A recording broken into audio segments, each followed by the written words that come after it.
Okay, thank you. All right. When Got I it. set it up, I actually set it up to record. I thought it would have recorded automatically. I didn't realize it didn't record. Okay, well, that's good because they'll want to see this later. Well, it's exactly 2:00, ladies, and I'm going to get started. Yes, like you, I am a breast cancer survivor. I was diagnosed in 2015, so I am 7 years out. Not as much as the sweet lady in the back that's 40 years. I hope I'll make it that long.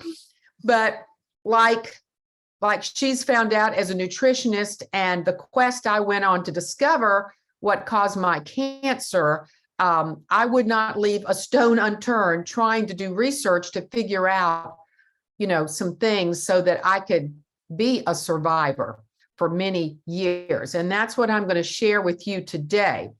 So I'm going to share my screen. Host disabled participant screen sharing. Okay, you're going to have to.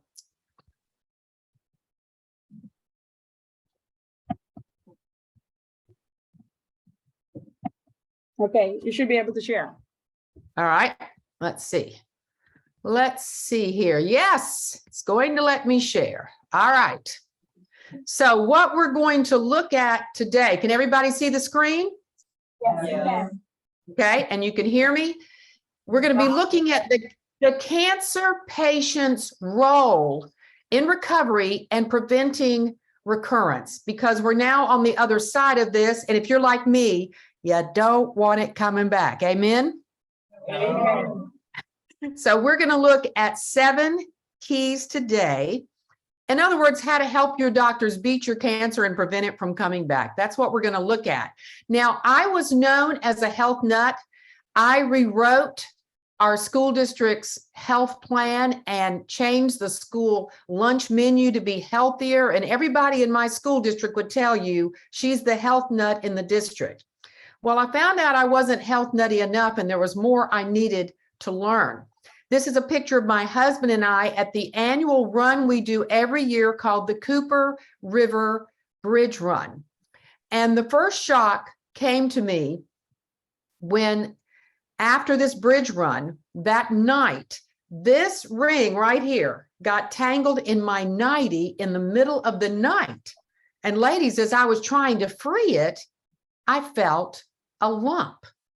Now, I had just lost my mother to breast cancer 4 months earlier, but I wasn't too concerned because I thought to myself, oh yeah, it's the middle of the night. This is just a nightmare. I'll wake up tomorrow morning and everything will be okay. Well, I woke up the next morning and guess what? It was there. It was a real lump, and I realized I was not dreaming. I still wasn't too concerned because I had had fluid-filled cysts before that showed up on a mammogram, and they're basically harmless. So I wasn't too concerned, but I did go immediately to my doctor, who sent me to a radiologist, and he was doing the ultrasound, and I'm saying, yeah, it's another fluid-filled cyst, right? And he said, no, it's not. It's a solid mass this time, and you're going to have a biopsy. Well, I had the biopsy, and the first shock was when they called me at my school. I was acting principal that week, and told me it's cancer. I was not prepared for that. Then the next week, some of you may have gotten another call the next week, and then they tell you what the drivers are. And they said, yeah, it's estrogen driven, which most breast cancers are, and sometimes other things with it. And they said, yeah, and it's also aggressive. Well, nobody wants to hear that, right? So then 2 weeks later, I had my MRI, and the surgeon's secretary called me to come to his office. He was going to plan out my surgery. And so I went by myself, not knowing I was going to need backup support from my husband, thinking I had gotten all the bad news I could get. And he looks at me and he said, Ginny, it's worse than we thought. I said, what do you mean it's worse than you thought?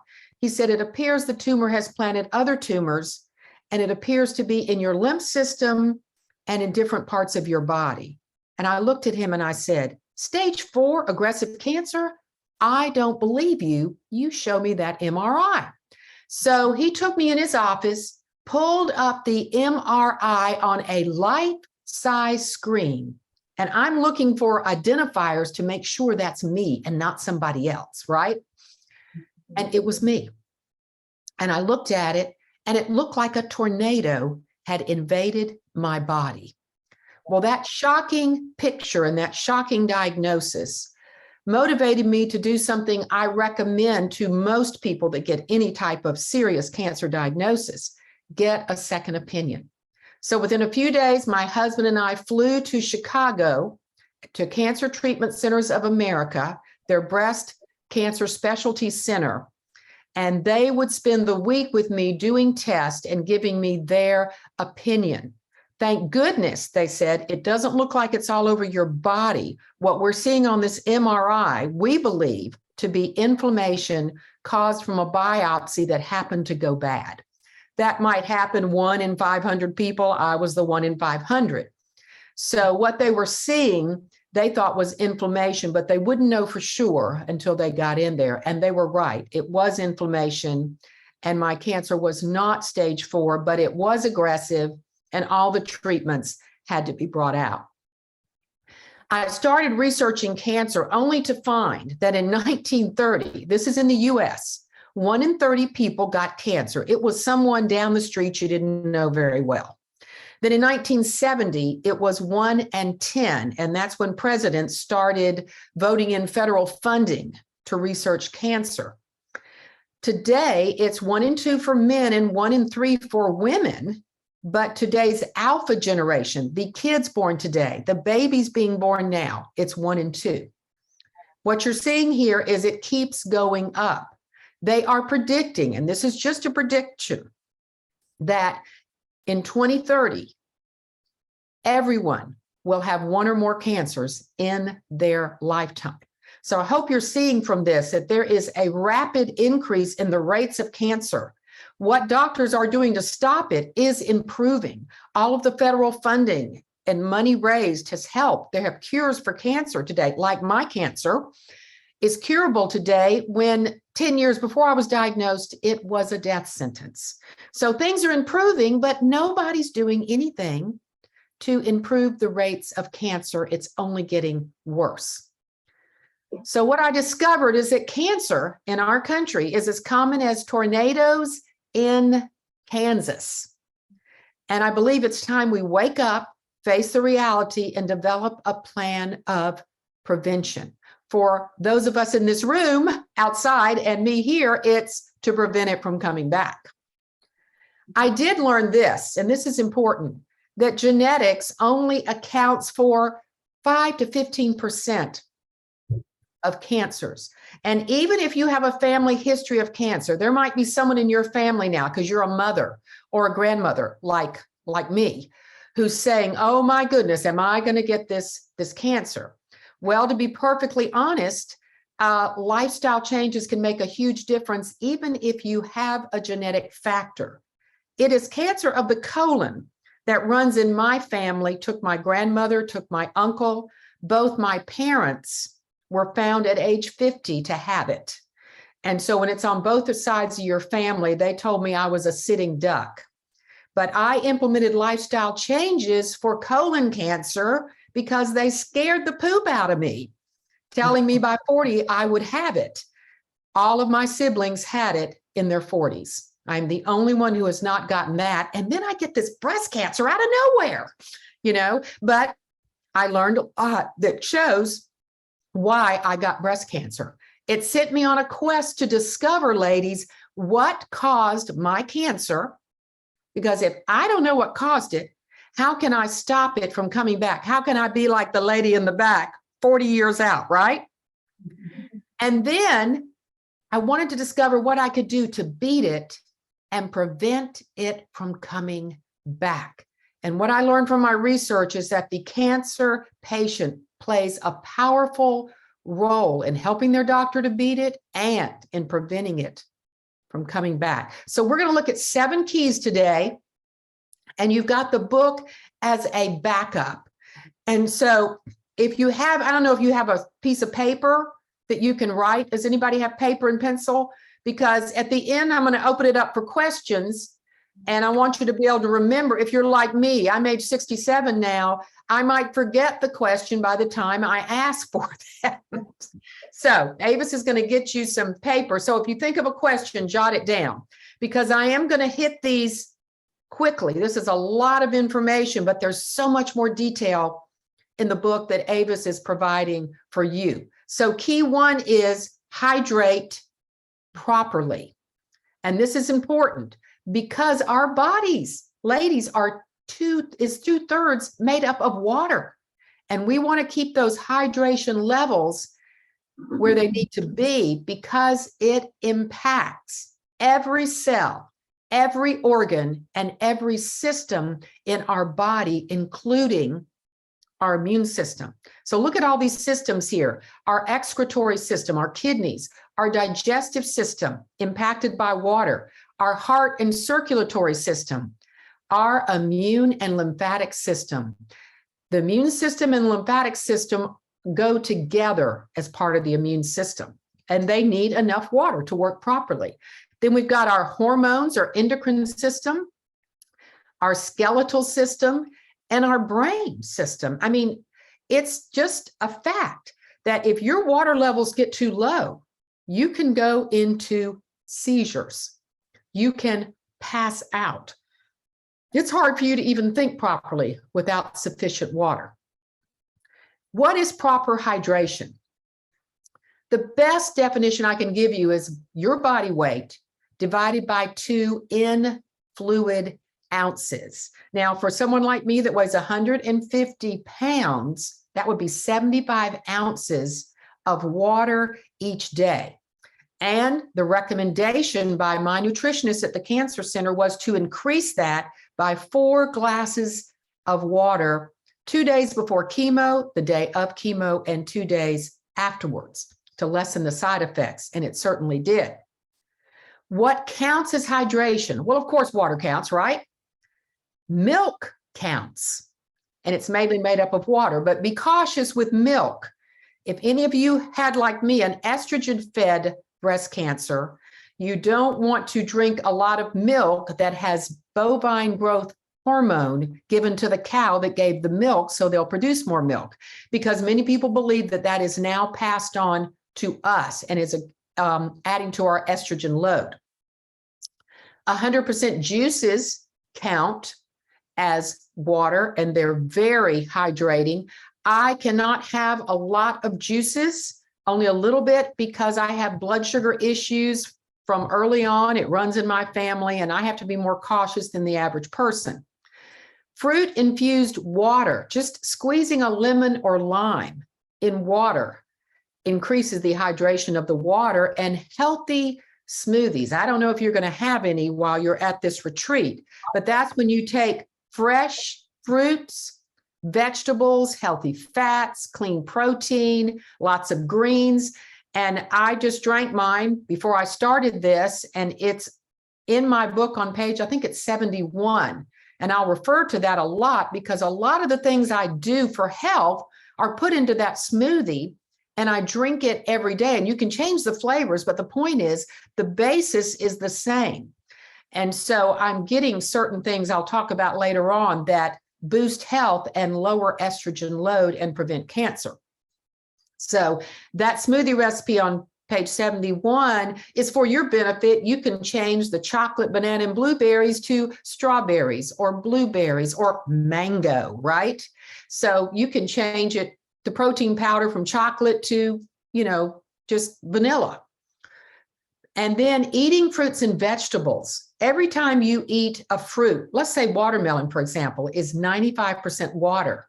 All these leafy greens like arugula are 90% water. So eating fruits and vegetables increase hydration as well. Now, here's what people miss. What does not count? Caffeinated coffee, tea, and soda. Because they're caffeinated, that caffeine helps more water, as you well know, to come out of your body than if you just drank a regular glass of water. That's why when you drink 2 cups of coffee in the morning and it has a lot of caffeine in it, you immediately have to pee, right? Well, if you want that coffee in the morning, because coffee can have its benefits, then you're going to have to add to that 75 ounces of water, because you're losing water by drinking that caffeine. You just need to realize that. And then beer and wine also are diuretics. So if you want a glass of wine with your dinner occasionally, fine, that would be considered in moderation. And the grapes have resveratrol in it, which is good for you. But the problem is you're going to lose some water, so you just add some more water back in. Ladies, we must realize that we're like starfish. I know you're near the beach, and when you walk on it while you're at this retreat, if you see starfish washed up on the shore and the tide has left them behind, they have water canals that run through their body just like we have a circulatory system. And when they're separated from the water, they die within 5 minutes. We die within 5 days. Every system in our body shuts down if we can no longer take in water. And so that's important for us to realize. I mean, that shows us how important hydration is.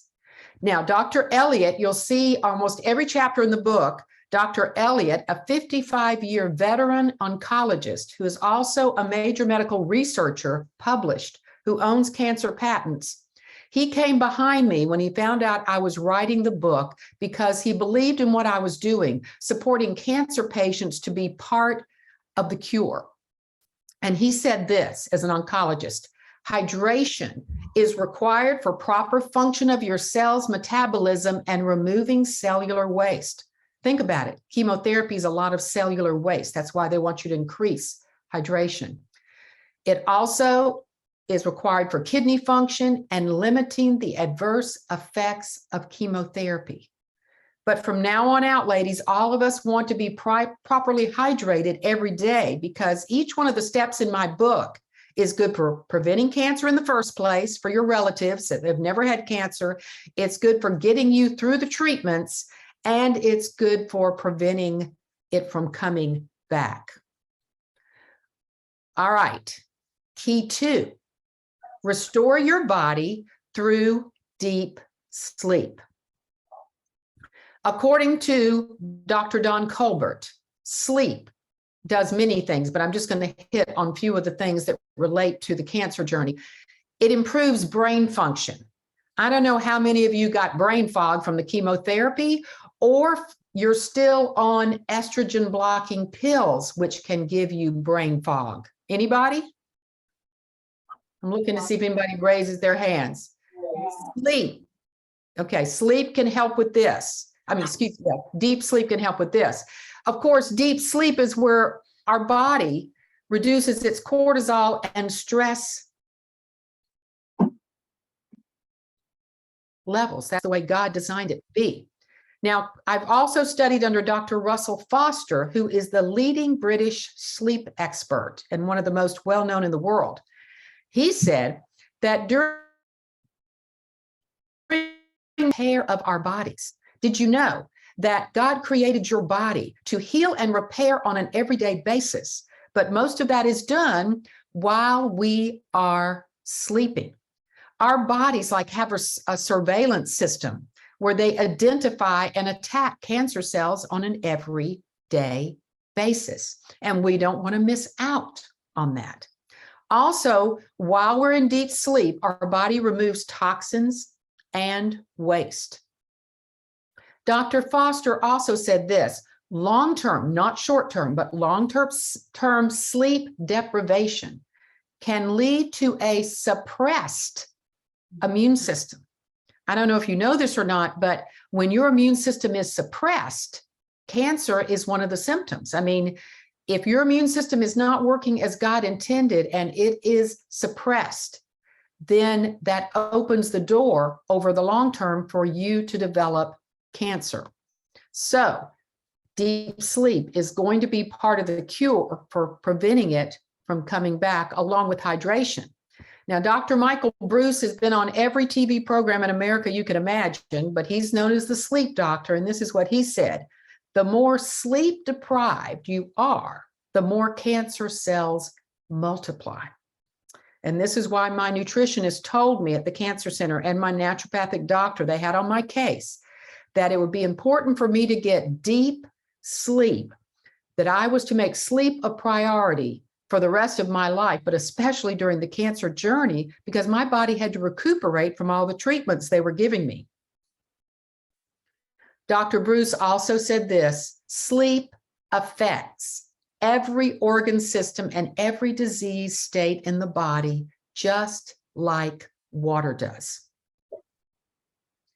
Dr. Daniel Amen in New York City said this: our brain and body washes and cleans itself while we are sleeping.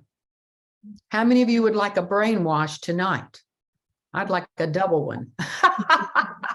I'm with you. I walked into a room yesterday and my husband said, "What's wrong?" And I said, "I can't remember why I walked in the room." But this is part of normal aging. I just hope it doesn't get too much worse. Dr. Amen also said this: adequate sleep turns on 700 health promoting genes in the body. Raise your hand if you'd like to make use of those health promoting genes in your body. Amen. Now, Ari Whitten is a well-known health expert, and he said the most common cause of chronic fatigue is a disrupted circadian rhythm. Of course, I'm thinking Ari's never had chemotherapy, because that can cause chronic fatigue. Amen. When your red blood cells drop from that chemo, yes, we're all got chronic fatigue. But he's saying the most common cause is a disrupted circadian rhythm.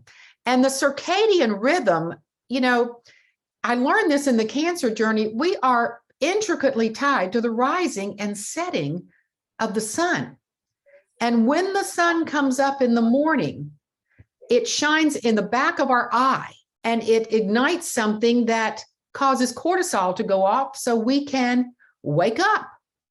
And then the cortisol is high at that point, and then during the day it slowly drops, and then after the sun goes down, 2 or 3 hours later, we feel sleepy and we fall into sleep, and then melatonin goes off, a hormone that we'll learn about in a minute. But the point is, this circadian rhythm created by God controls the depth and quality of your sleep, and it modulates wakefulness, energy, hormones, and neurotransmitters. In other words, depression and these type of things. And so according to Dr. Russell Foster, when I heard him speak out in Utah, he said, what disrupts our circadian rhythm? Well, I didn't know. It's the invention of the light bulb. Because according to Dr. Michael Bruce and Dr. Foster, exposure to light close to bedtime, not moonlight, not firelight, but artificial light close to bedtime, disrupts our circadian rhythm. It keeps that, you know, when it's dark, that's a signal for melatonin to go off, which is a very powerful immune builder and cancer fighter. And when it's not dark, because of this blue light, it can disrupt that circadian rhythm. So on page 35 in the book, I have sleep recommendations like sleep in the dark, where it's cool, sleep from 10 to 6 a.m., because that usually works best with the circadian rhythm. And then, you know, all kinds of things are there that I'm not going to go over, because you can look at the summary on page 35. But I want you to understand that as cancer survivors, for all of us, sleep is a major priority. And I used to leave my school district, and I would fly somewhere and speak for the weekend and come back.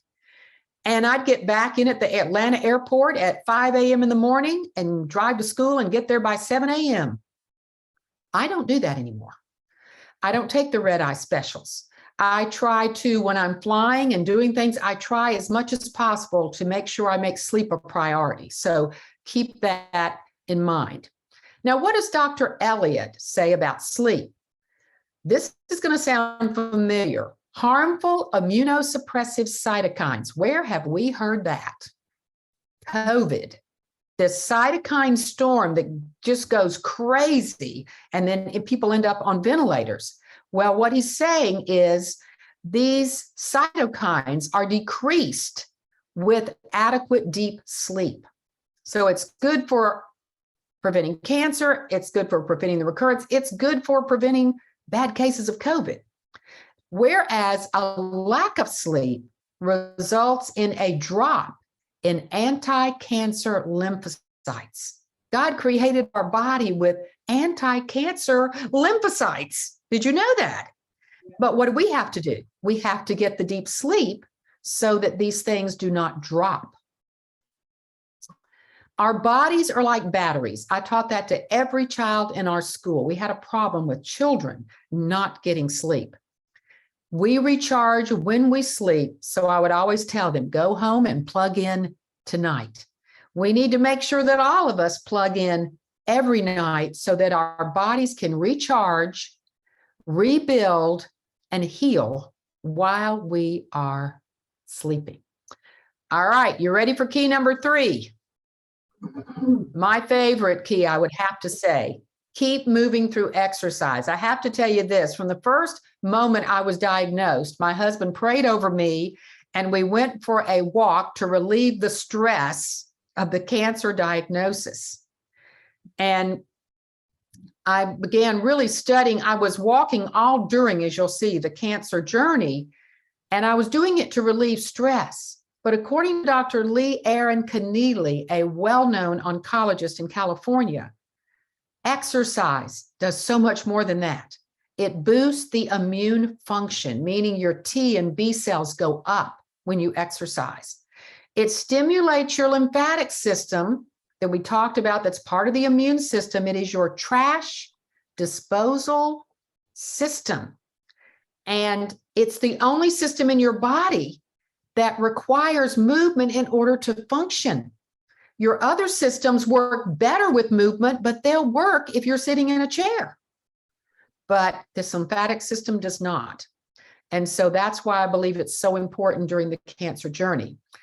Exercise reduces your insulin levels, causes you to sweat and remove toxins. We'll see how important that is in a minute. It reduces estrogen-producing body fat, and estrogen stores in body fat. And it helps us to manage stress and reduces inflammation and risk of cancer. Chronic inflammation is the basis for all diseases, from which all diseases come. So we want to reduce inflammation and risk of cancer. Dr. Keneally also said this: for every 30 minutes of exercise, you neutralize 12 hours of accumulated stress in your body. Wow, we all need that, don't we? Especially when you're going through the cancer journey. So if you watched, how many of you watched Gomer Pyle growing up? Anybody? Am I the only one? Yes, yay, I knew it. All right. Well, you know what Sergeant Carter would always say when he got in Gomer's face? Sergeant Pyle, move it, move it, move it, right? Well, that's what I tell people to do to prevent cancer now. That's what I tell people to do, especially to get through the journey and to prevent it from coming back. We want to constantly be moving during the day. If you can do it twice a day after the cancer journey, that would be great. I did it 3 times a day during the cancer journey. Again, I was relieving stress, but it did so much more. Here you'll see pictures of me. This first picture is that Cooper River Bridge run the year before. I found the lump that night. Here I am during treatments still. I'm still able to do it. Of course, I walked it, okay? But the point is, I did that 10-kilometer walk run, or whatever you want to call it. And my doctors thought I was crazy, but in the middle of chemotherapy, what am I doing? Snow skiing, climbing mountains. They said, as long as you feel all right, just don't get hurt. They said, we don't have cancer patients that do this very often. Well, it all worked for my good because I didn't know all the things exercise, again, was doing for my body. All I knew was I was doing it to relieve stress. Let me tell you about after surgery. After my first surgery, the nurse told me that he would remove the catheter if I could walk 4 rounds of the hospital floor. Well, let me tell you, I was ready to get up and go. I wanted that thing. My husband, when he had it for prostate cancer surgery, he called it a terrorist. And I didn't like it either. And I was ready for it to be gone. So I walked 4 rounds of the hospital floor and it felt so good to move. I said, how many to a mile? They said 18. I walked a mile and then it felt so good. I walked another mile. After 2 miles, I was pretty tired, went back to my room. And when my surgeon came in, she said, the nurses called me and wondered whether they should stop you. And I said, no, it'll only promote healing in her body as long as she has the energy and the balance, which I did. She said, young lady, I'm releasing you a day early. All those tubes you were to go home with that your husband was supposed to doctor for a few weeks. And if he did anything wrong, you'd get an infection. She said, I'm pulling those tubes today. You have pumped all that fluid out of your body. There's nothing left to drain. She said, you pumped the anesthesia out. You've lessened your risk of blood clots. And she just went on and on and on. And it was such a great thing. After my surgery, I decided, well, it worked for surgery. I'm going to walk 2 miles before and 2 miles after every chemotherapy that I can, not knowing if I could do it afterwards. And I say it this way, you do what you can when you can, but I was able to walk 2 miles before every chemotherapy and 2 miles afterwards and every day in between for the entire year that I had treatments. And the benefits, you know, at the time when I finished chemotherapy, 3 weeks later, they did my blood work. And my doctors called me their rock star cancer patient.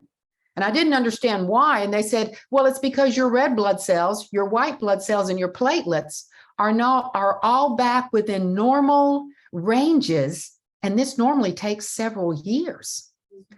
But they didn't know why. Well, I'll show you in a little bit why we think that happened.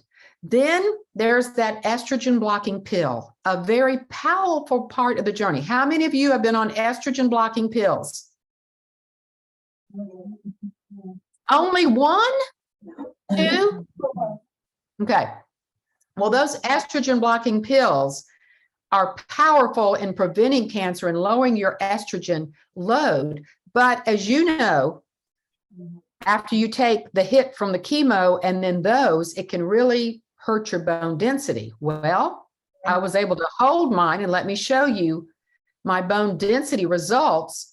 18 months before I was diagnosed with cancer, my doctor did a bone density scan on me. And to be perfectly honest, my spine was within the normal range is +1 to -1. And I was within that for my spine, but towards the bottom of it. My hip score was in osteopenia. This is before I got doused with chemo. Then after the harsh chemo, my spine dropped a whole point into osteopenia, but my hip score went up. Anybody know why? Walking. All that walking, you're right, all that walking. But the walking did nothing for my spine, but it did for the hips. Then in March, after being on the bone density estrogen blocking pill, the estrogen blocking pill, I dropped to -2.4 in my spine, 1 point from osteoporosis. That's not good. So the doctors start bringing out we got to take the bone density pills and shots. But my hip score stayed about the same. And then I told my doctor, let me see what I can do to get my bone density better so I don't have to take these pills and shots. He said, I'll give you 6 months. That's it. Well, when they redid the scan, I had gone up in my spine. I had improved, and I improved a little bit in my hips, again, through exercise. I used certain PT exercises. I asked to see a PT therapist, and I went to a yoga instructor that knew which exercises built bone density. And then in December, after 2 more years after the estrogen blocking pill, I got knocked back down again in the spine, but held the hips. And so I begged for a little more time to get it back up. And I ended up finishing the estrogen blocking pill and getting my bone density, both of those are within the normal range and a little bit better in the hip than when I started at -2. So my bone density results were about the same in the spine, but improved in the hip after all those medical treatments.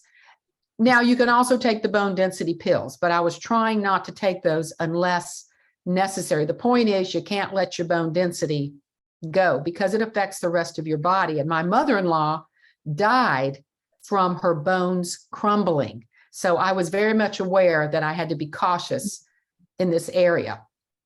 Now, what is epigenetics? Epigenetics is the study of how our lifestyle impacts the expression of our genes. We have these genes that we're born with, as we discussed, that, brown hair, brown eyes, certain things that don't change unless you, put a contact in or dye your hair color. But the point is, they don't change. They're what I call hard genes. Then we have gene expressions. And these are things that can express over time, but according to epigenetics, moving our bodies turns on genes that can, change our gene expression in many positive ways. So some of these genes that we inherit that might express in time may not if we are moving our bodies, if we are getting deep sleep, if we are properly hydrated. Now, this was amazing. My doctors, 2 years after the chemo, said, "Oh, Ginny, we've got to tell you about this. Have you seen the Australia research? The Clinical Oncological Society of Australia, 30 entities came together to compile their research on the impact of exercise on cancer patients." And this was their summary statement. Exercise be embedded as a part of standard treatment in cancer care and viewed as an adjunct therapy to counteract the adverse effects of cancer and its treatments. Why is this so important? How many of you had chemotherapy? Okay, then you know that most of the, after you finished chemo, what did your doctor tell you to do?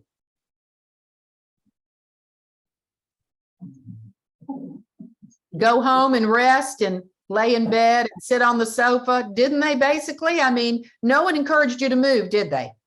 No. Well, guess what? What I did to relieve my stress and anxiety did so many other things. And my doctors finally realized, they said, "This is why you did so well in the chemotherapy journey." I was moving constantly during the day.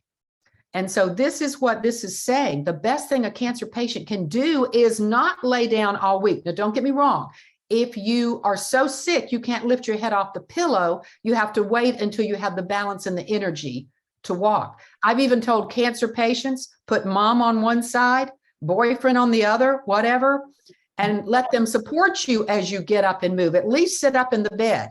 Do not lay down all day long. Movement is key in the cancer journey and preventing it from coming back. Dr. Prue Cormie was head of this study, and this is what she said. If the effects of exercise could be encapsulated in a pill, it should be prescribed to every cancer patient worldwide and viewed as a major breakthrough in cancer treatment. So the world of cancer is changing because of this research in Australia. I found that exercise replaced many medications that you normally might need to take during the cancer treatment journey. Sleeping pills. You remember the chemo and the steroids they give you to help you tolerate it, which keep you up at night. So some people have to take sleeping pills. Antidepressants, because you can get depressed very easily with all these medications and things. Then there's the bone pain that can come, and the bone density pills and shots and medications to pay attention because of the brain fog. Well, I didn't have to have any of these. Why? Because of the exercise. So exercise can sometimes replace many medications. Here's another outstanding study that just came out 3 years ago, about a year after the COSA study on exercise. MD Anderson did a study with mice, and their question to be answered was, can exercise make chemotherapy more effective? And this is what they found. Mice with certain cancers have better outcomes with chemotherapy when on a moderate exercise regimen. They don't have to run a marathon, okay, because exercise increases blood flow to the tumor. But I would also add this, it pumps the lymphatic system. Once those chemicals do their job, it helps to pump those toxins out of your system quicker. So I think there's lots of reasons why exercise can make chemotherapy more effective or help you survive chemotherapy better. So when this study came out, that was kind of, more information and more evidence that exercise should be used during the cancer journey. Now, what does Dr. Elliott say about this? Now, Dr. Elliott is all about the mitochondria of the cell. The mitochondria is the energy of your cell. It is the part of your cell that probably takes a big hit during chemotherapy.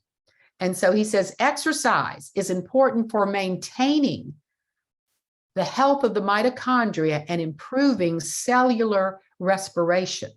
It also upgrades PGC1, which stimulates mitochondrial biogenesis. In other words, when you exercise, it stimulates the energy of your cell that's kind of dampened by this chemotherapy. It helps it to remake itself, okay? And it also helps with antioxidants. So it's important.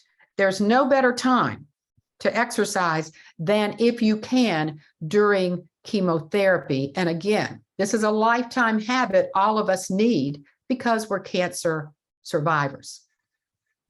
All right, key 4, use food as medicine. Oh, you're listening to the junk food queen talk, and people that knew me back in high school in my earlier years, if I got a crown, it would be for eating the most junk food. I loved everything wrong and ate it for a good part of my life and slowly started cutting it out as I realized it wasn't doing me any favors. But I never looked at food as medicine until I was diagnosed with cancer. Research shows that the average American, and I am definitely, for many years of my life, I was the average American. I will confess that. Eat too many fats and sweets. Check, I did. Eat too much protein and meats. Now, ladies, you need to know this. Protein is the backbone of the immune system. We don't want to not get enough, but we don't want to get too much. And we don't want all of our sources to come from meat. Because when you're a growing baby or a developing teenager, it contributes to IGF-1, insulin growth factor 1. That's okay when you're growing, but not when you stop growing. And so for adults to get all their sources of meat from protein from meat and dairy increases their IGF-1, and that can increase your risk of cancer. Also, as Americans, we do not eat enough fresh fruits and vegetables. I was guilty of that as well for many years. And the average American, according to research, 2 fruits and vegetables a day, maybe 3. And we tend to think French fries is a healthy vegetable. It is not. I love French fries too, but not anymore. And we tend, as compared to the rest of the world, to be overweight. So these are the things that have to be addressed in a diet. I lost 15 pounds from the moment they said you have cancer through the next few months, just from loss of appetite from the shock of the diagnosis. And don't get me wrong, you don't want to lose weight that way. But the point is, I needed to lose 15 pounds. In addition, I need to lose an additional 20 pounds. It's not easy, but the more plants you eat, the more water you drink, the more you move, the easier that will be. But let's look at why plants are so important. When I say plants, I'm talking about fruits, vegetables, nuts, seeds, herbs, spices, legumes, beans, all of these things. And God tells Adam and Eve back in Genesis 1:29, I've given you these plants for your food. It's a gift from God. And let me tell you, when God gives you something, he gives them to you for a reason. I wish he had said a little bit more in that verse, but today, scientists can tell us the rest because they can tell us every single phytochemical, every single antioxidant, and list them out for every plant in God's kingdom. And the phytochemicals prevent disease and cancer.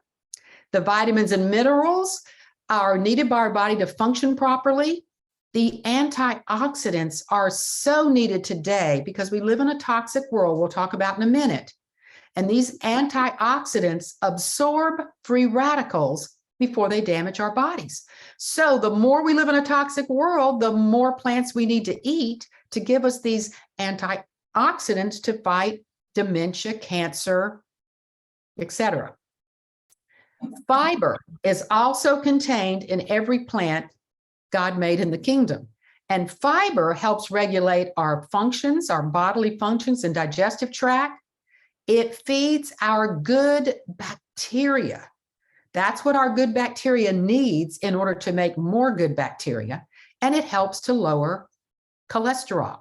So plants, now scientists can tell you that these are the most healing foods and exactly what each plant does for us. So God could have easily said, Adam and Eve, I created these plants, and he could have said for your healing, but he let us just discover that in time. If we would learn to take God at his word, I provided this for you and that's good enough for me, we'd be a lot better off today because your food can be a powerful form of medicine, or it can be the slowest form of poison. Now, I promote Dr. Joel Fuhrman's Nutritarian Food Pyramid because Americans are basically eating foods that are high in calories but low in nutrients, and this diet does the opposite. Everything is high in nutrients, so it promotes healing in the body. Dr. Joel Fuhrman is a medical doctor, a New York Times bestselling author, and he's also a doctor of nutrition. And that is one powerful combination, and that's why I follow him. If you look at the bottom of the pyramid, it's vegetables, half raw, half cooked. The next tier is more plants, fruits, beans, legumes. And then the next tier is seeds, nuts, and avocados, and whole grains, and potatoes. So plants in his nutritarian food pyramid are on the bottom three tiers, supporting the whole diet.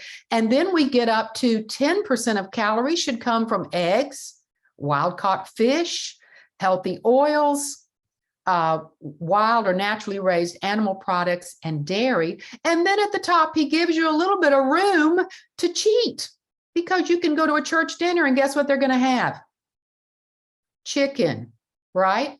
Mashed potatoes. I mean, and chicken's a good meat, but I'm just saying they're going to have things that you, if you're really eating a healthy diet, might not eat, like fried chicken, macaroni and cheese, these kind of things. And so basically, you know, it allows a little bit of room for that. People call it the 80-20 diet, where 80% of the time at home, you are eating super healthy. And then when you go out to an event, you choose the best on the menu and you don't worry about a few cheats, okay? That's kind of the philosophy I follow as well. Now, Dr. Sherzai is a neurologist, and I'm big into, I follow her and her husband, he's a neurologist too, because my dad died of Alzheimer's disease, and it was very painful and very difficult. But she says if you eat a whole food, more plant-based diet, lots of plants, in other words, it reduces your risk for cancer and everything in the book, from Alzheimer's disease to stroke, heart disease, while increasing longevity. And this is what I have seen in the research.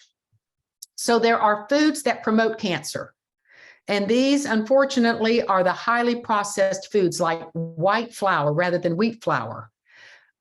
white rice rather than whole grain rice. And then we've got fried foods. I don't know why we got to fry everything in the South, but where I live in South Carolina, where it was 33 degrees this morning while y'all were basking in the sun and warmth on your face, it was cold up here. But in the South, I declare we fry everything, and that's not good. Then there's the foods that are high in sugar. Oh, I loved those foods, but it's something I can only minimally have every once in a while. And then there are foods that, again, this high in calories, low in nutrients. That's just putting weight on our bodies, but not giving us the nutrients we need to be healthy. And then there are foods that are what we call cancer kickers. They kick cancer to the wall. And I'm going to share a few of those with you that I learned during the cancer journey. And I don't know if you've ever heard of cruciferous vegetables as a cancer-kicking family of vegetables, but they are. We're talking about the Brussels sprouts and the cauliflower and the broccoli and the arugula and the kale and cabbage. There's like 12, 13 in this family. And what's interesting is they contain sulforaphane, a plant chemical, and indole-3 carbinol, which fight estrogenic cancers and cancers in general. And the American Cancer Society has been promoting cruciferous vegetables for breast cancer patients since 1984. I never knew that. I now get 2 servings of cruciferous vegetables a day. And it's usually in my smoothie because I switch between kale and arugula and this next one. Broccoli sprouts is a cruciferous vegetable, but notice this, it has 10 times the power of broccoli. So that little clump on top of that, I don't know if that's a bowl of fruit or a soup or what, that is like eating just that clump of sprouts. They're inexpensive to grow. But it's like eating a whole bowl of broccoli. Can you imagine the value in that? Again, great for cancer patients. I don't like the taste of it. I have to be honest with you. It's hard for me to eat what I don't like. I put it in my smoothie. If in doubt, I don't like the taste, I drop it in the smoothie, and then I'm getting a superfood that fights cancer, and I'm not having to taste it. That's the way I look at it. A victory. Now, berries. Blueberries are the highest, but blueberries, all berries, and grapes can cut off the blood supply to cancer tumors. Cancer tumors cannot grow if they don't have a blood supply. So some of the medicines given to cancer patients today, like Avastin, are given because doctors have figured out how to make something that cuts off the blood supply to cancer tumors. But there are natural things that can do that as well. And that's the highest thing is blueberries. And because blueberries helps your immune system, your heart, your lungs, your kidneys, your brain, I mean, it hits everything in the book. Because of that, my husband and I eat a cup of blueberries in our smoothie every day. Onions and garlic. I used to hate recipes where you cut up and you're cutting up all these things and then you'd cry and I'd say, oh, I just hate making recipes like that. I'll just buy it bagged, frozen. And you can do that. But now I'll do it fresh as much as possible because now I know what onions and garlic contain, and the fresher the better. They contain allicin, which is known to fight and protect against stomach, esophageal, pancreatic, colon, and breast cancer. So now I don't mind cutting up those onions. And when I cut them up, if my recipe says 1 cup, I put 2. If it says 3 cloves of garlic, this gal puts 6 cloves of garlic. I just hope I don't lose any friends with all that onion and garlic. But the point is, it's good for your health and to prevent cancer. Dark leafy greens contain lutein, which reduces the risk of breast cancer and reduces heart disease. The deeper the green, the better. I get 2 cups a day in my smoothie. See all these things I throw in the smoothie. You'd never believe it tastes good, but I promise you it does. Tomatoes have been long known to contain lycopene, which reduces risk of cancer, specifically prostate cancer, but other cancers and heart disease. And then flax seeds I call a breast cancer gal's best friend. Why? Because these seeds that are talked about in the Bible can be ground up freshly every few days. That's what I do. I put them I buy them at Whole Foods or online. They're not that expensive. I buy them organic, and I put them in a little mill or a coffee grinder that's electric. I put them freshly in my smoothie, 2 tablespoons a day. They contain phyto or plant estrogens, which attach to the estrogen receptors and prevent stronger estrogens from being able to attach. My naturopathic doctor, my nutritionist, and 10 other doctors that I've researched who are cancer breast specialists all recommend 2 tablespoons of this flaxseed a day. Again, where do I dump it? You know the answer, ladies. In the smoothie, in that smoothie on page 71, because I don't taste it. And I don't mind flax seeds, but you don't eat them whole. You have to grind these up, okay? But they're great for estrogenic breast cancer and keeping it from coming back. And then just to show you an example, turmeric is powerful. It's an antioxidant, which helps impede the development of tumors. And it's also an anti-inflammatory, which also contributes to cancer when you get too much inflammation. So now I'll be honest with you, I don't like turmeric. I don't like the taste. I know the Indian people do, and it's all over India, and they have lower rates of cancer as a result.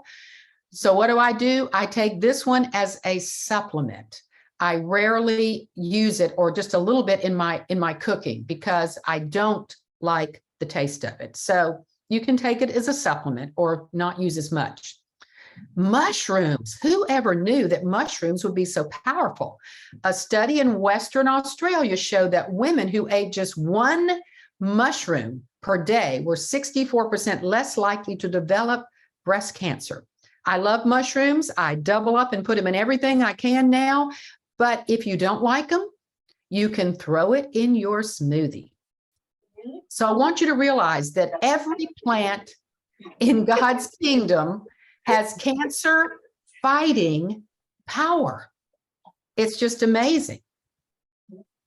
And now, because of all the research on these plants and all the benefits, the American Cancer Society, the Department of Agriculture, the Surgeon General, the National Cancer Institute, Department of Health and Human Services, and MD Anderson and cancer hospitals are recommending to all cancer patients and people preventing to increase fruits, vegetables, and I would say plants in general. Here is an advertisement by MD Anderson at the PGA golf tournament in Florida. It says, did you know that up to 50% of cancer cases in the US can be prevented? And what do they recommend? Eat a plant-based diet. In other words, eat more plants. What does Dr. Elliott prescribe? He tells all of his cancer patients to, when you have active cancer in your body and you're fighting it, to consume fewer carbohydrates, eat a low-carb diet, because it decreases the glycolytic metabolism of cancer cells, known as the Warburg effect. Now, Otto Warburg won the Nobel Medicine Prize back in the 1930s for discovering how cancer cells were different from regular cells. And what did he find out? They crave sugar and have more insulin receptors on them than regular cells, and they cannot grow in the presence of oxygen. And that's why some people do a lot of deep breathing and getting more oxygen into the body to help fight cancer. So let me get to this part of diet. This is a shocker that I learned during the cancer journey. 70 to 80% of our immune cells are located where, ladies? In our gut lining. Oh my goodness. So the gut determines our immune system. Now, Dr. Will Bolsevitz, I've studied under him he's just full. He's a gastroenterologist, probably the gut microbiome expert in the United States. And he said, fiber was designed, and let me add, by God, to be food for your gut microbiome. In the large intestine is where the magic happens. Fiber is transformed into short chain fatty acids, the most anti-inflammatory compounds there are. And so what he says is fiber is what we need to be eating if we want a healthy gut. And then he says, count the plants. And I didn't hear this until the past year. It's the diversity of the plants you eat that builds a strong gut lining. The more diverse, the better. So now if I make a mushroom and rice soup, I will use 2 different types of wild rice. I'll use 3 different types of mushrooms and 2 different types of onions. I'm going for as many diverse plants as I can get, because your goal is to get about 25 in a week and throughout the month, 25 different plants. I get 8 plants in my plant-based protein smoothie that's on page 71. So counting the plants, eating as many plants as possible and many different plants is the key. Let's talk about leaky gut. I don't know. Raise your hand if you've ever heard of leaky gut. Anyone? Okay. Leaky gut is when the gut lining, it's supposed to be like this. And because of what we eat and how we live, it opens up. It's a 1-cell lining. And when it opens up, macronutrients, which are not supposed to get through, leak through this lining, causing inflammation throughout the body. However, when this lining is properly nourished with probiotic foods, we're talking about yogurt and kimchi and fermented foods, along with prebiotic fiber from plants, it allows the good nutrients to flow throughout our body and keeps the bad stuff out. That's the best way I can explain it. Most Americans have leaky guts. And one of the research coming out that was clear as a whistle during COVID is that the people that ate more plants were 41% less likely to get a severe case of COVID and 10% less likely to catch it in the first place. Because, look at this, our gut is God's protective armor. It's a gift to us to protect us from cancer and many diseases. Now, unfortunately, the American diet causes most of us to be compromised in this area. But when you go through chemotherapy, what happens to your gut? Anybody? That lining gets pretty much destroyed, okay, in an effort to kill the cancer. So you must realize that you need to build it back when chemotherapy is over. And now research is showing, this is a research from MD Anderson, from Dr. Jennifer McQuaid was a part of this. She's one of their oncologists, but she got particularly involved because her mother got breast cancer. And she wanted to figure out what else her mother could do besides what the doctors were doing, the same thing I wanted to figure out. And what their study did was they gave each cancer patient going through immunotherapy and chemotherapy 50 grams of fiber. The average woman is supposed to get 27 a day grams of fiber, and the average man is supposed to have 37. They got him up to 50 grams of fiber and 6 servings of probiotic foods a day. That's yogurt and this kimchi and sauerkraut and all these things. And then they let them have their immunotherapy and their chemotherapy. And this is what their results showed. That if they had this 50 grams of fiber and 6 servings of probiotics, it enhanced their immunotherapy. That means it helped it to work better. But it did more than that. It also increased their chances of surviving the chemotherapy. So this is important. What I did, I didn't know this during the cancer journey, and I did have some things to protect my gut so it didn't get as bad.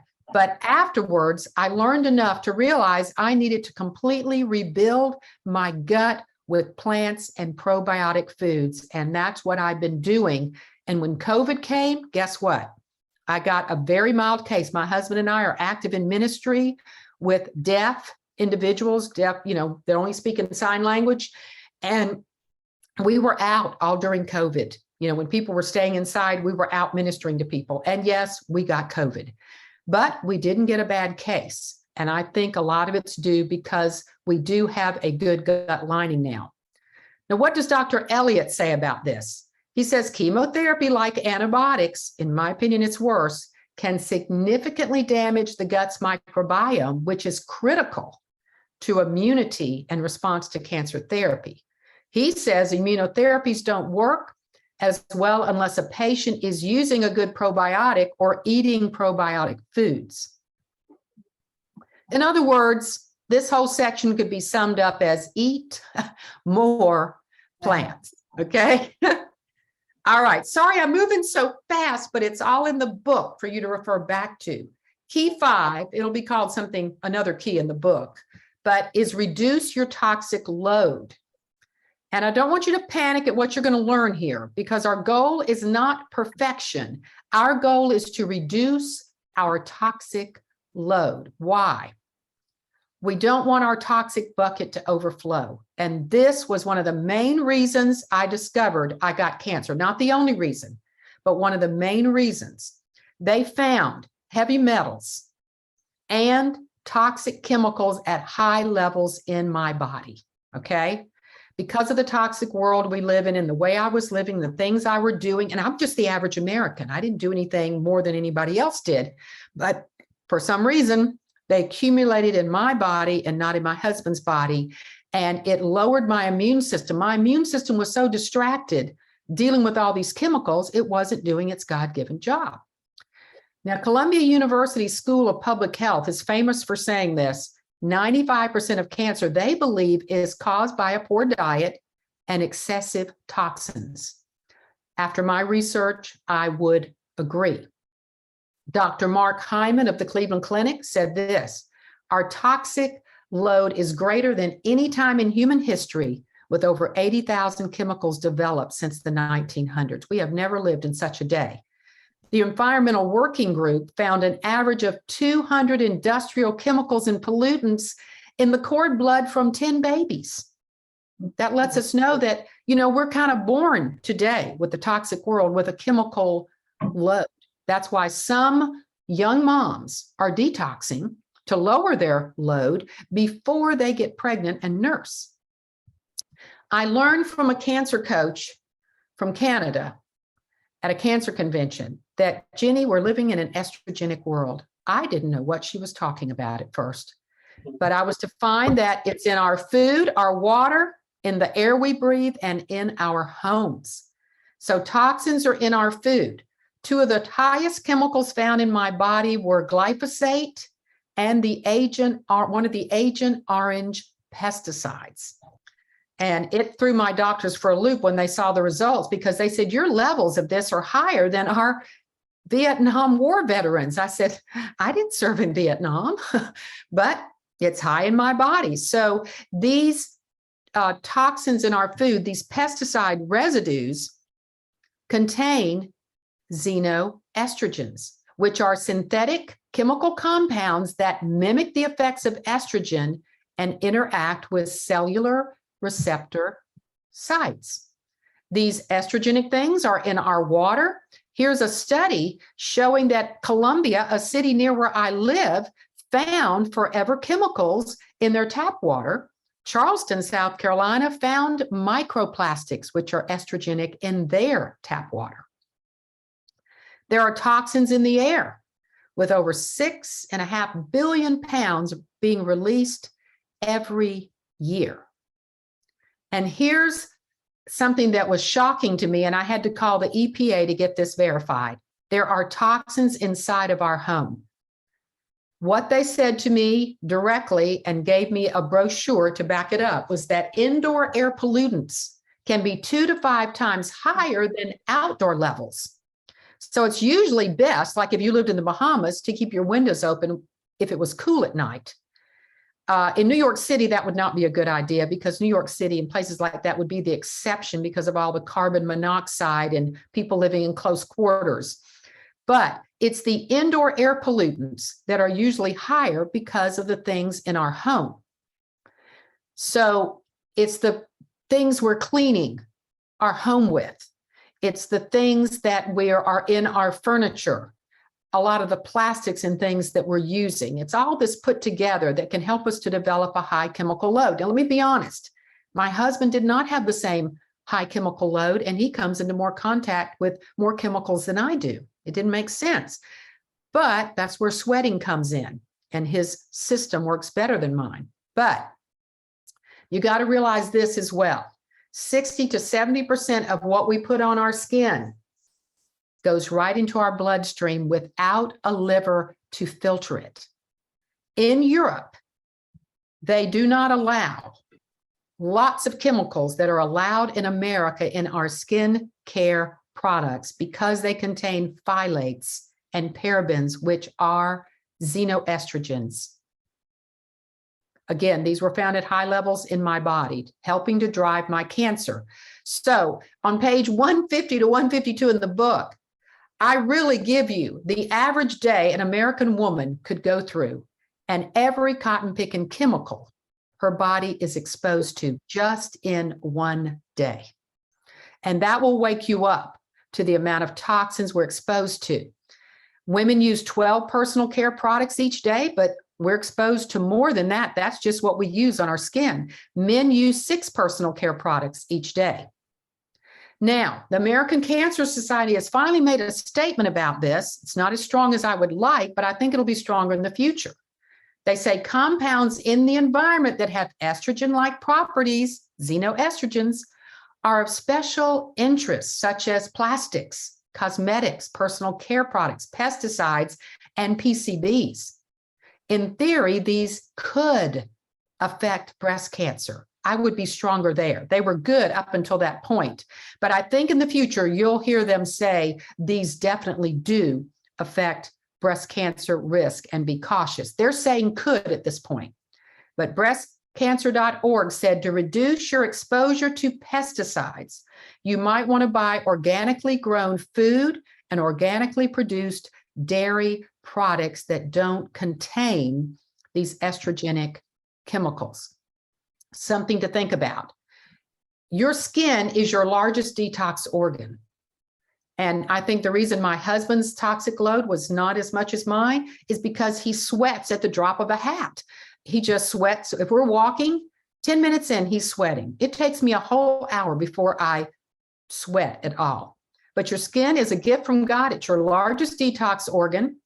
And your liver is your main detox organ.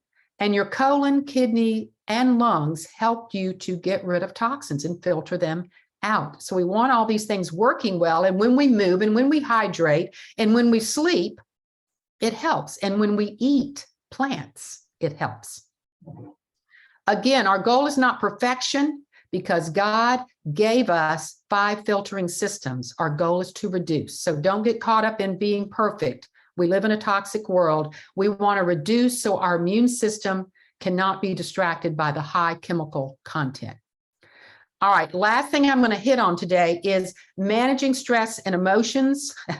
It's no lie that cancer is a roller coaster ride of fear and worry. We've all been through it. And according to Dr. Archibald Hart, the stress response wreaks havoc on your immune system. It's normal, but we can't live there. The first thing I learned in the cancer journey is get off the roller coaster. And the interesting thing to me is that the American Cancer Society never mentions stress as a risk factor for cancer, yet numerous doctors, nutritionists, research scientists, and psychologists and psychiatrists believe that stress and unresolved negative emotions play a role in 50% or more of cancer. It certainly plays some sort of role. Dr. Hart said this, we may soon be dying less from infectious diseases and more often from the ravaging effects of too much stress, a disease we bring upon ourselves. And here's where he says the problem is. When we live in a state of perpetual state of emergency, it weakens the immune system and its ability to fight off disease. So resolving emotional trauma can be a key to cancer prevention and recovery. The big picture is this: stress and unresolved emotional trauma causes suppression of the immune system. Now, there are in the Bible things that are mentioned, and medical research shows that they actually enhance your immune system. And Dr. Doris Swami at Duke Medical Center said this: if thankfulness or gratitude were a drug, it would be the world's best-selling product with a health maintenance indication for every major organ system. And it is not the only emotion mentioned in the Bible that helps promote healing. Hope, joy, love, music, so many, laughter. All these things enhance the immune system according to medical research. So Dr. Elliott says this: gratitude helps to promote healing in the body by activating mood neurotransmitters, which means alleviating like depression, lowering blood pressure, decreasing cortisol, and improving blood sugar levels. A thankful person is a healthier person. Now, I want to just mention before I go, key 7 is lower your estrogen levels. We all know. I mean, raise your hand if you had an estrogen fed. I asked you this, didn't everyone have an estrogen fed breast cancer? Just a few. 80% of women and 90% of men are estrogen involved. And so lowering your estrogen levels is key. And according to the Cleveland Clinic, stress increases estrogen levels. Having a high percentage of fat cells increases estrogen levels. Synthetic estrogens that we just talked about increases estrogen levels. Liver problems, high blood sugar, too much alcohol. So you have to realize what things can increase estrogen levels. And that number 3 right here, synthetic estrogens, can be a biggie combined with your own body's estrogen, driving your cancer. So questions to ask in the cancer journey. Look back 7 to 15 years. What were you experiencing that may have contributed to your diagnosis? I could clearly look back and see that caring for all 4 parents for 15 years on top of a full-time job played a role. It's not the only thing, but I should have handled that a little differently. Next question, do you currently have unresolved issues such as anger, resentment, guilt, grief, unforgiveness? If you do, take the appropriate action. Get help from your church, from a counselor, from a pastor in working through these issues, because these unresolved issues can suppress your immune system. And if stress is an issue, there are management techniques in my book. Exercise is definitely one of them, deep breathing. There are cell phone apps you can use, and counseling as well. So I want to conclude with this. In Philippians 4:6-8, Paul gave the best advice that helped me get through the cancer journey. And it's just general advice for going through trials. Here he is imprisoned for preaching the gospel. And he tells his followers, don't be anxious about anything, but in every situation by prayer and petition, with thanksgiving or gratitude, present your request to God.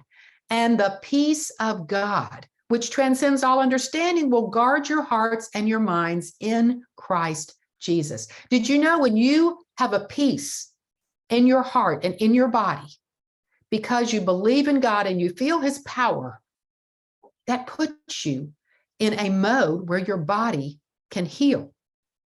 Finally, brothers and sisters, whatever is true, noble, right, pure, lovely, whatever is admirable, if anything is excellent or praiseworthy, think about these things.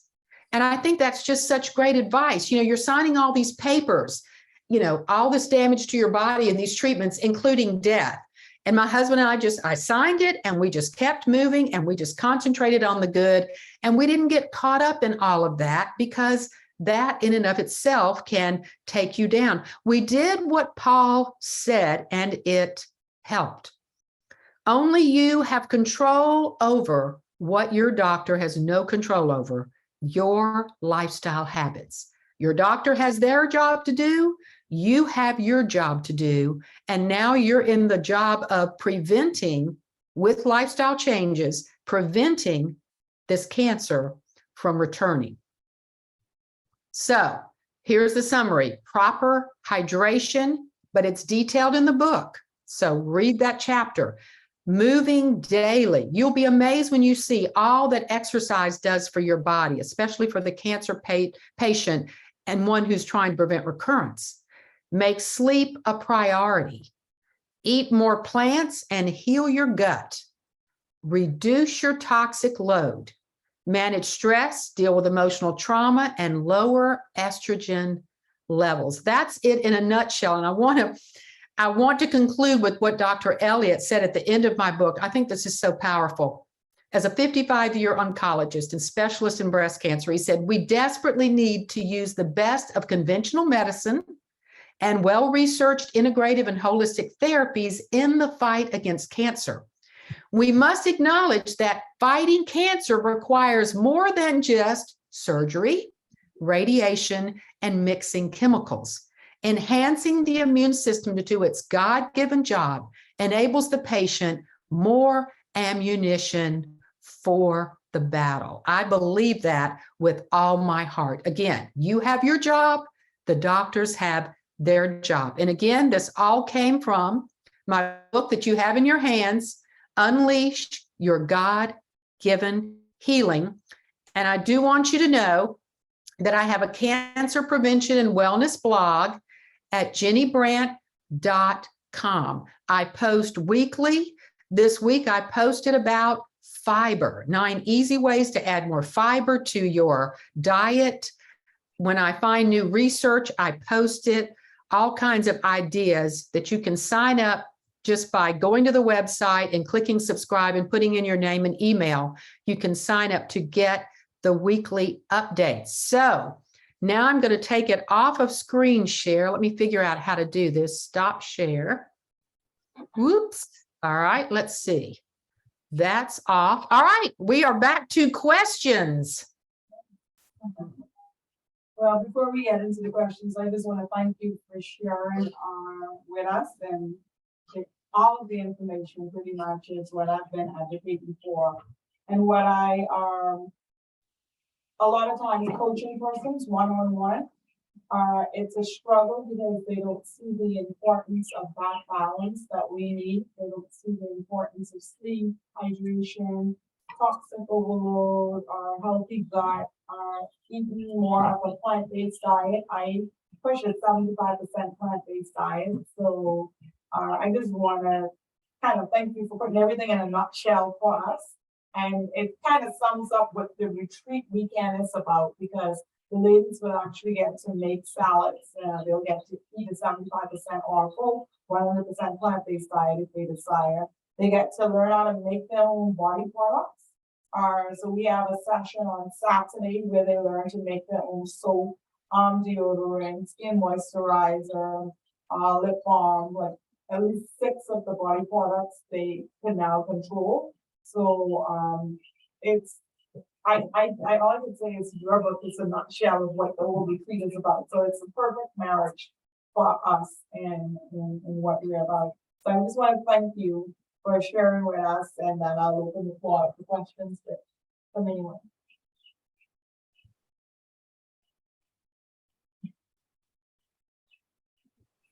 Everybody speaks at once?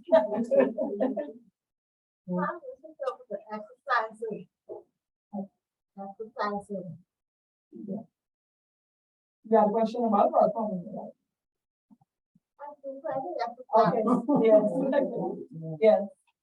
Yeah, I can attest to that. I did some of these cycles of chemo, and I walked every day. Even when I took chemo, I walked, and sometimes I used to be really, really weak. And I had good bone density before, for the amount of chemo I did. My doctors were surprised of my bone density results afterwards, before and afterwards. And I think it goes to my 12 years prevention plan, the daily exercise. And what I'm creative about exercising is I am a CFO, I'm an accountant, so I work a lot of long hours. But what I do is when I skip. So I skip a lot, and you don't, if I can't get to go for a walk, I can actually do a jump rope. And that's Mhm. pretty good. That I do, I sauna a lot. I'm a big sauna fan. So hopefully the ladies. Oh, me too. Me too. I Yeah. realized that was one of the things that I was following you. I saw Yes. that we had that in common. I'm a big sauna, and at one point I was not sweating as much as I used to when I played sports, and I was concerned about that. So that was all that led me to get in the sauna. Mhm. I don't have Yes. any questions, but I learned a few new things. I know that, it's been said that you should. Well, first, let me say, I've always been athletically inclined, so, I have been exercising for years. I had no idea that was important, in terms of treatment. And I can't say that intentionally exercise during my treatment or anything, but I did do some walking. I'm trying to drink water more often because it's been said by the trainer for the exercise class that I go to, as well as other persons.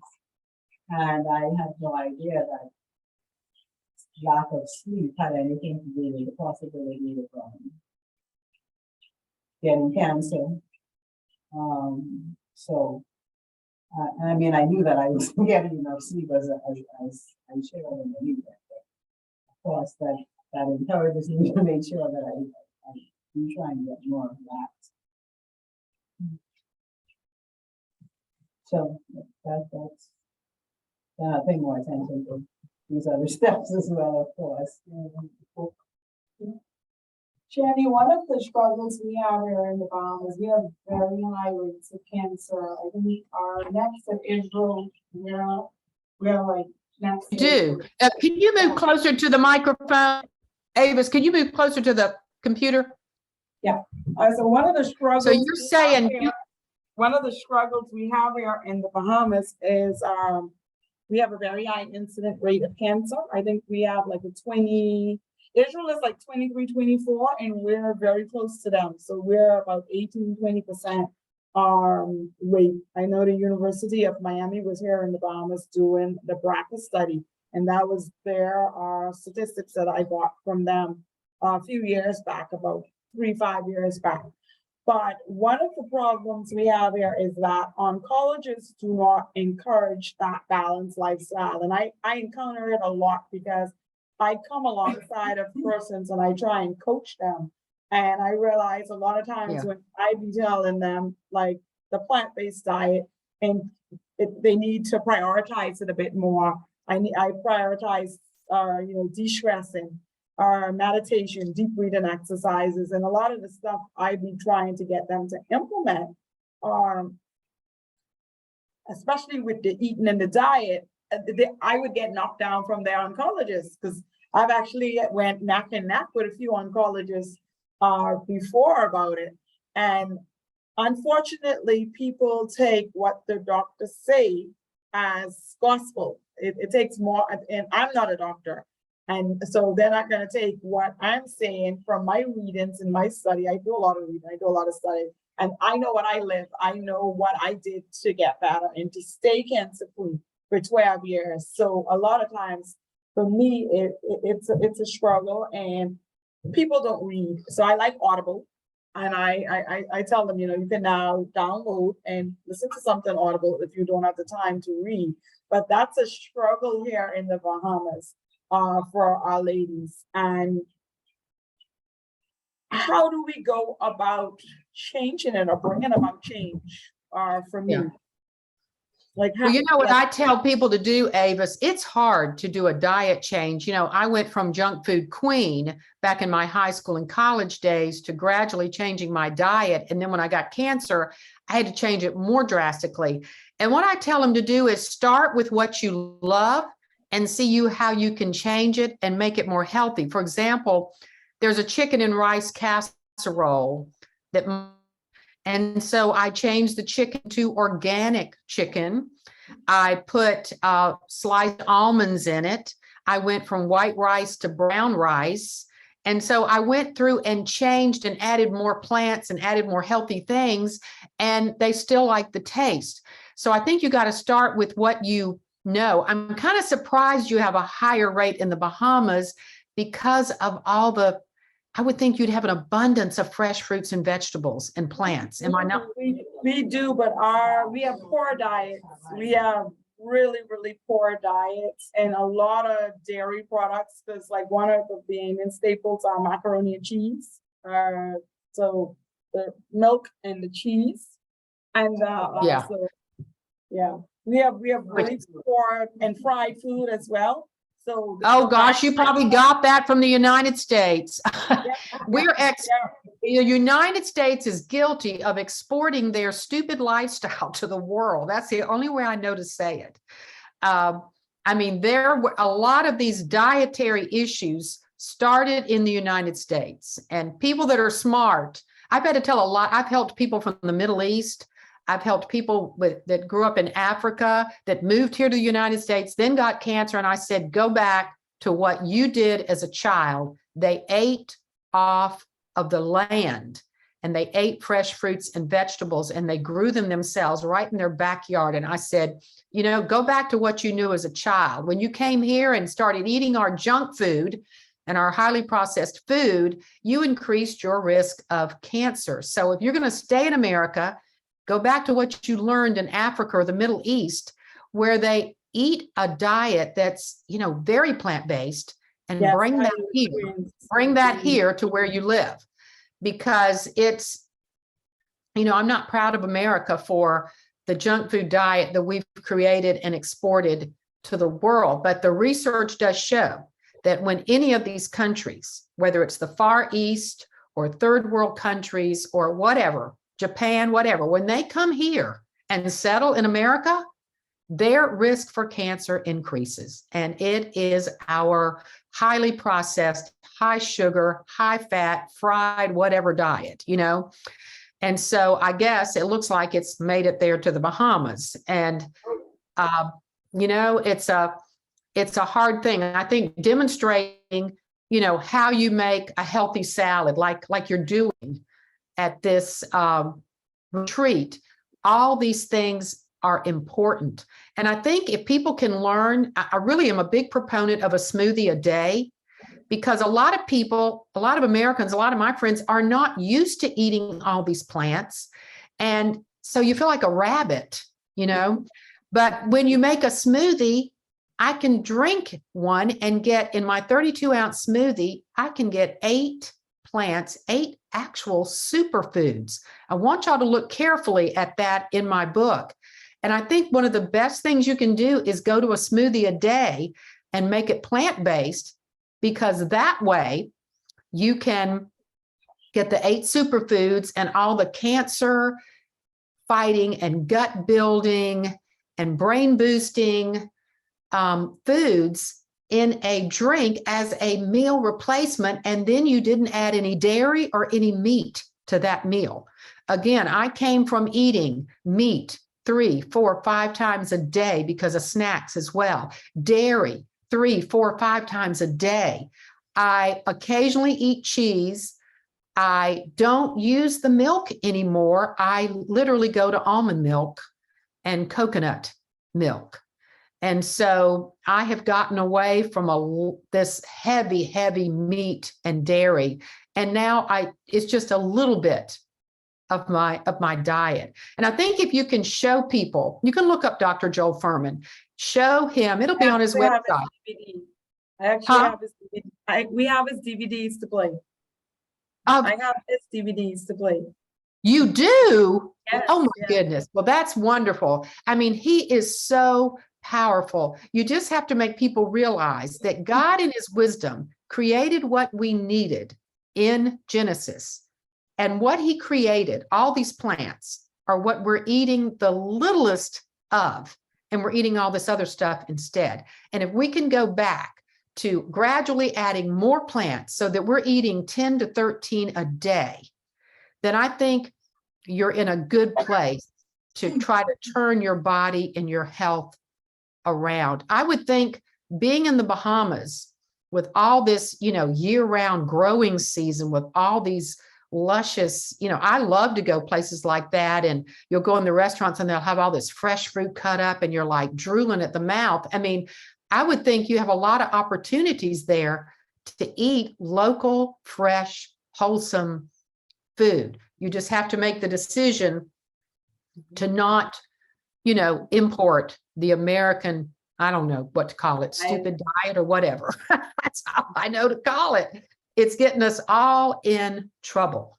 So it's hard. I think you just have to keep on doing it and keep on modeling it and keep on teaching it. And when you show people that, some of these recipes are absolutely delicious, Yes. Yes, we have a few to go through this weekend. We have a nice salad. There's a nice salad we're going to be making. This is the one for Saturday. It's avocado, dragon fruit. We have sprouts, quinoa, broccoli, and some oranges. So it's a nice one we're making on Saturday. The one we're making today is loaded. Mushrooms is in it. We have flaxseed oil. My ground flaxseed didn't make it. One of my bins didn't make it. Two of my bins actually didn't make it here in time. But I have the flaxseed oil, and we teach the salad dressings as well. So we teach people to make amazing salads, and we teach them to make their own salad dressing as well. So and their own salad dressing is the best dressing, because most of the things you buy in the stores, it's the wrong kind of oils. It's not good, but the healthy ones are the ones you make yourself, and they don't take that long to make. No, and they're great. They're amazing. You could sauce it up with lemon, salt and pepper, simple as that, with some oregano. It's a nice Italian, make your own Italian salad dressing. So we have a fantastic time planning, and our session after they'll learn to sprout. So the ladies will all receive a sprout kit. And great. So they're well on their way. It's a very interactive retreat. You partake, so when you participate, you take away more, I find. Well, what a blessing for these ladies that you're putting this together for them. I've got to give you a nice applause, because that is just wonderful. I mean, I want to know how many of you ladies like sprouts. Have you eaten them yet? No. Okay. Some people like them, some don't, but let me tell you, they are so powerful. Always hide it in a smoothie or in a salad where there's other stuff with it. I don't diet over them, but they're so healthy, and especially for breast cancer survivors. So that you can make them taste good. Yeah. Instead of viewing them as something that tastes like grass or whatever, there's things that you can do. There's ways you can combine. There's all different kind of things that you can sprout, and then you season it a certain way, and you can make sprouted burgers, sprouted casseroles, sprouted everything without not enjoying it. It's so delicious.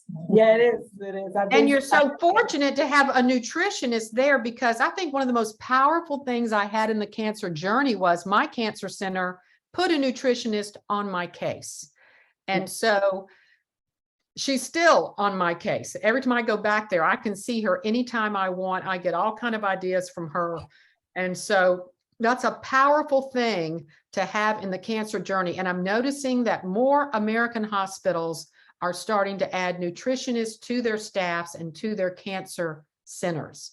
And so I think it's powerful, because so much of our disease, 90% of cancer is lifestyle, pretty much, maybe 85%, but still it's lifestyle, dementia, heart disease, all these things go back to lifestyle. And so, having a nutritionist, I don't think we can train enough up, but it's true. Some people don't want to change. And if you drink my smoothie on page 71 and you like chocolate, trust me, you can say, I had a doctor in my home. I help a lot of doctors through the cancer journey. And he said, I just can't eat anything. I've lost my appetite. He was getting ready to go through chemo. I made the chocolate banana smoothie for him. I did not tell him what was in it. I knew that was a mistake with a man. And so he drank it. He loved it, and he used it throughout the cancer journey. And only later did his wife and I tell him what was in it. He went, "What? Those sprouts?" We will Those- try it tomorrow. We'll do it in the morning because we'll do it because we're gonna do a smoothie demonstration. We also have coconut milk. We have lots of coconut trees in the Bahamas, lots of fresh coconuts. So we have a demonstration with making coconut milk tomorrow. So Oh, that's great. tomorrow. Oh, I am envious of what y'all get to do. This is wonderful, wonderful. All right, any more questions? I have a question. With the smoothies, because I was thinking about just doing smoothies. Can you replace smoothie with, instead of one meal, 2 meals a day? Yes, you can. To be perfectly honest, I do a cleanse. It's called a Daniel type fast. And in that fast for a whole month, I eat no meat, no dairy, no gluten. Everything's plant-based, and it is comprised of 2 smoothies a day, plus a salad, so there's 3 different meals. And when you finish with that when you do something like that for a month and you realize everything in your body works better, you're like, that's what made me realize I needed to eat more plants and I needed to have that smoothie at least every day. But during that month, I have it twice a day. Okay. So yeah. But you might want to vary the flavor. My husband and I do the banana chocolate blueberry every day. And there's raspberry, there's blueberry, there's mango. There's so many things you can do. But that just covers up the things in there that I don't like as much that I throw in there because they're good for you. So, but the important thing is, don't get burned out on one flavor. Just use the recipe in the book and add strawberries rather than blueberries, and add vanilla, use a vanilla protein powder rather than chocolate. You can just change it up for your taste. And if you have a spouse, it helps to change it up. Now, my husband and I, we love the banana chocolate smoothie. We're so set on that. We drink it every single day. I do not ever get tired of chocolate. And if you use the raw cacao powder, it is healthy and has lots of polyphenols in it. So it's a great way to get plants into your diet. Okay, so that's it. So thank you so much, Jenny. I encourage everyone to follow you on your blog, to subscribe. Lots of, and the thing is, you can read it at your leisure. I usually read it.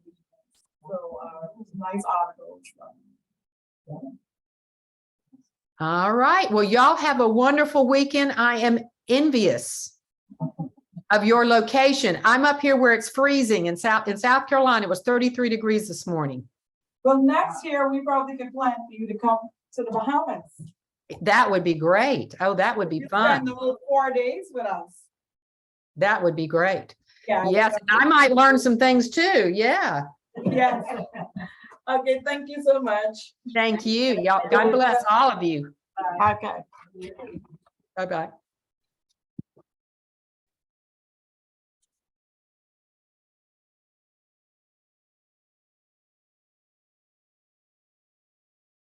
Okay, we're gonna go into lunch.